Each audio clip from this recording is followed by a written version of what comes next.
माधव जी, आप एक बात सही कह रहे हैं कि ये ग्रे एरिया है कि जब उनकी सदस्यता रद्द कर दी गई और उसके बाद अगर सस्पेंशन ऑफ सेंटेंस के साथ सस्पेंशन ऑफ कन्विक्शन हो रही है, तो क्या वापस सदस्यता रिस्टोर होगी नहीं होगी, ये कोर्ट फैसला करेगी।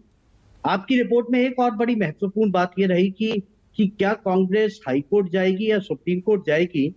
तो जहां तक ये सजा सुनाई गई है, ये मैजिस्ट्रेट कोर्ट से सुनाई गई है। और जब सीआरपीसी में कोई एक प्रावधान होता है, तो उस प्रावधान का इस्तेमाल किया जाता है। और इस सेंटेंस के और इस सजा के अगेंस्ट जो अपील लाई करती है, वो सेशंस कोर्ट में लाई करती है। और वहां पे दोनों चीजें ही हो सकती हैं। नवजोत सिंह सिद्धू की जो एक जजमेंट 2007 की, अगर आपको याद होगा, रोड रेज जो उनको कन्विक्शन हुई थी, उसमें सुप्रीम कोर्ट, हाई कोर्ट ने उनकी सस्पेंशन ऑफ कन्विक्शन को नहीं किया था। तो सुप्रीम कोर्ट ने कहा था कि अगर 389 में आपके पास सस्पेंशन ऑफ सेंटेंस का अधिकार है, तो आप सस्पेंशन ऑफ कन्विक्शन भी कर सकते हैं। तो सेशंस कोर्ट में गुजरात में, सूरत में ये अपील लाई करेगी, जहां पे सस्पेंशन ऑफ सेंटेंस और सस्पेंशन ऑफ कन्विक्शन दोनों ही कोर्ट इस पे विचार कर सकती है।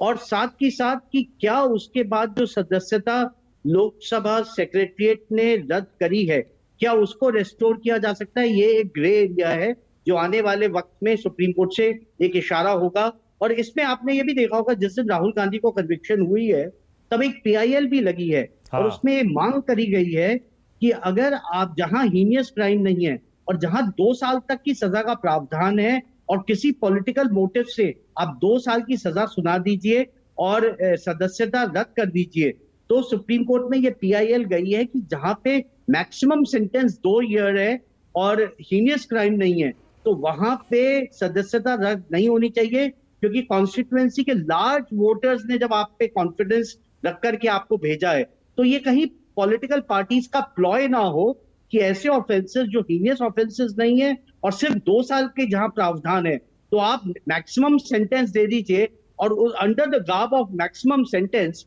आप किसी की सदस्यता रद्द कर सके। अगर आप राहुल गांधी के वकील होते या कांग्रेस के थिंक टैंक में होते, विकास जी, आप क्या सलाह देते? क्या सूरत के सेशंस कोर्ट में कन्विक्शन को स्टे करने के लिए जाना चाहिए, या फिर जो अभिषेक मनु सिंह भी उस दिन इशारा कर रहे थे, वो कह रहे थे ये सदस्यता रद्द करने का फैसला ही गलत है, आप सुप्रीम कोर्ट आते? वो अगर सदस्यता रद्द करने का फैसला है, वो एक अलग प्रावधान के लिए सुप्रीम कोर्ट आना पड़ेगा। लेकिन जो मैजिस्ट्रेट कोर्ट ने कन्विक्शन दी है, उसके suspension of sentence and suspension of conviction के लिए आपको सेशंस कोर्ट की सूरत में आना पड़ेगा। तो आप, मैं वो आपकी सलाह जानना चाह रहा हूं कि आपके हिसाब से कानूनी स्ट्रेटजी, लीगल स्ट्रेटजी कांग्रेस की ये भी हो सकती है कि सेशंस कोर्ट भी जाएं और इधर सुप्रीम कोर्ट भी जाएं? आप सेशंस कोर्ट जाइए, उधर से सस्पेंशन ऑफ कन्विक्शन करा करके आप लोकसभा सेक्रेटरीट को एक लेटर दीजिए कि आपकी सदस्यता बहाल की जाए। अगर वो सदस्यता बहाल ना हो, तब आप सुप्रीम कोर्ट जाइए। ओके, जो मोहम्मद फैजल के केस में हुआ है। हाँ, आपको क्या समझ में आता है? लोकसभा सचिवालय ने 2 महीने हो गए मोहम्मद फैजल के कन्विक्शन को स्टे हुए, अभी तक लोकसभा सचिवालय ने उनकी सदस्यता बहाल नहीं की है, तब ये मामला सुप्रीम कोर्ट गया है। तो ये लोकसभा सचिवालय क्यों नहीं उसको रिस्टोर कर रहा है, उनकी सदस्यता को? देखिए, मैंने माना कि आपको कहा शुरुआत में, ये बड़ा ग्रे एरिया है। इस पे कोई अभी ना, जो लॉ है, रिप्रेजेंटेटिव एक्ट जो है, सेक्शन 8 सब क्लॉज 3, वो सदस्यता रद्द करने की तो बात करता है। लेकिन अगर कन्विक्शन सेट असाइड हो जाए या कन्विक्शन स्टे हो जाए, सस्पेंशन ऑफ कन्विक्शन हो जाए, उस पे बहाल होगी नहीं होगी, ये लॉ स्टैट्यूट में कहीं क्लियर नहीं है। और अब ये जबकि स्टैट्यूट में क्लियर नहीं है, तो ये जजमेंट लॉ के प्रावधान से ही बन करके आएगा कि जहां पे सेंटेंस 2 साल की है या 3 साल की और हीनियस क्राइम नहीं है और वहां पे सस्पेंशन ऑफ कन्विक्शन हो जाता है, तो क्या उस सदस्यता को जो रद्द कर दी गई है, क्या उसे बहाल किया जा सकता है? नहीं, ये आने वाला वक्त ही बता पाएगा। कोर्ट के माध्यम से ही हम सबको ये जानकारी नहीं, लेकिन विकास जी, इसका मतलब तो ये हुआ ये मामला लंबा भी लटक सकता है और राहुल की सदस्यता हो सकता है महीनों बहाल ना हो, इतने में चुनाव भी आ जाए।